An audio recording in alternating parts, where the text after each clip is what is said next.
Well, your company is very big into this space right now. You're looking into the future on a regular basis. And my question to you is, where do printers start to get into this mix, to get into this integrated product space? So, we think that really it has to start with workflow. That's where the capabilities of the printers have to begin. You have to have the tool sets in place in order to be able to serve your customers and be prepared for the type of cross-media promotions and things of that sort that we've been talking about this morning. It's a little bit difficult, though, for a traditional printer that is used to just putting ink on paper to get into this space, particularly if they've got a legacy and expertise in how do they compete in a multimedia world? So the key, I think, is really bringing the concept. When a printer is looking to do, or a customer, I'm sorry, is looking to do promotions by email, web, and they go to the traditional marketing companies that they don't really know print. If you're talking to an internet company or talking to an agency these days, there's a lot of focus on email marketing and and web URLs and other types of only electronic media. And we think that printers can bring a unique offering in that they can bring those email campaigns, they can bring personalized URLs, but they can also bring the print aspect of it to the market as well, and bring a unique offering combining all of these different media together to their customers. I love that, and recently I was in Minnesota, and I think Gary Garner's in the audience. Gary, you want to just stand and be recognized? Gary? He's on the phone. Thank you very much for showing up. Thank you. Gary's our poster boy, actually, for our new magazine, and he's a perfect example of a company that's going beyond the traditional realm.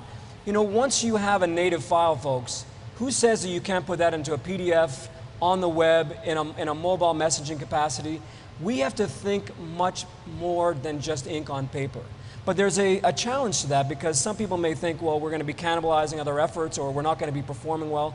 How do you address those challenges? Well, so it's really about accountability. It's having the ability to measure the effectiveness of your campaigns.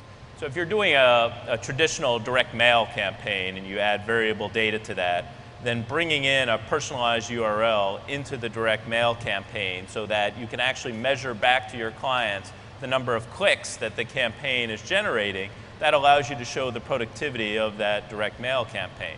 Likewise, you can generate SMS messages through cross-media tools that allow the customer also to have a direct response.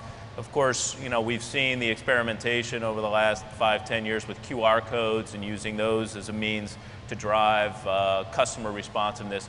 But at EFI, we thought about taking that to the next level. As you know, we've been involved recently in a lot of display graphics since our acquisition of ViewTech back about 5 years ago.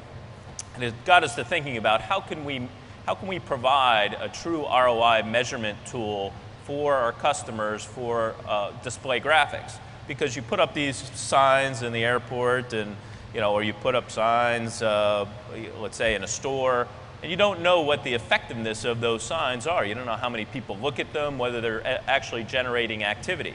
So we came up with this idea to actually measure the responsiveness of those display graphics. What we do is we mount a webcam on the actual display attached to a small computer.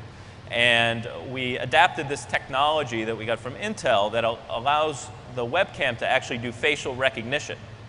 And so when people come up to the sign from up to 50 feet away, it looks at the faces of the people looking at the signs, determines whether it's a man or a woman, and determines the age bracket that the person is in. I know, Michael, you'd come out at like late 20s, early 30s or so.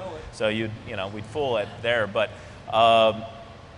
it measures also how long the people are actually looking at the sign to determine the effectiveness, the ROI of the sign. It aggregates all of this into a database, so kind of building that big data repository of the information about the responsiveness of the sign, and then lets you actually analyze which signs are more effective with men versus women, which signs are effective with younger people versus older people and so on, and then allows you to take that information back to your customer, the purchaser of the sign, and say, hey, you know, for what you're trying to accomplish in generating sales with that sign or generating interest with that sign, you might want to consider redesigning it or retailoring it to the type of audience you're trying to accomplish. And let's try different test signs perhaps in different environments and see what the responsiveness is, see how many people actually respond to the different types of signs. And so we can aggregate all of this data, keep it in a database, present it back to the end customer, and show them how effective that sign has become.